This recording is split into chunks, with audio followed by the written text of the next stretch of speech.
Sungai Musi merupakan satu-satunya sumber air baku bagi kota Palembang dan kerap bermasalah dalam pendistribusian air bersih di beberapa wilayah yang jauh dari Sungai Musi.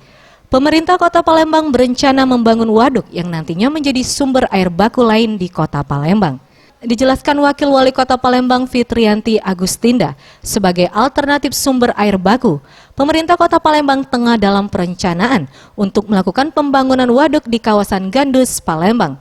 Waduk dengan luas sekitar 100 hektar ini akan mulai dibangun pada tahun 2020 dan ditargetkan akan terrealisasikan pada tahun 2022. Untuk pembangunan waduk ini, pemerintah Kota Palembang akan memanfaatkan lahan kosong yang ada sehingga tidak mengganggu pemukiman masyarakat. Lambat laun air Sungai Musi akan semakin tercemar.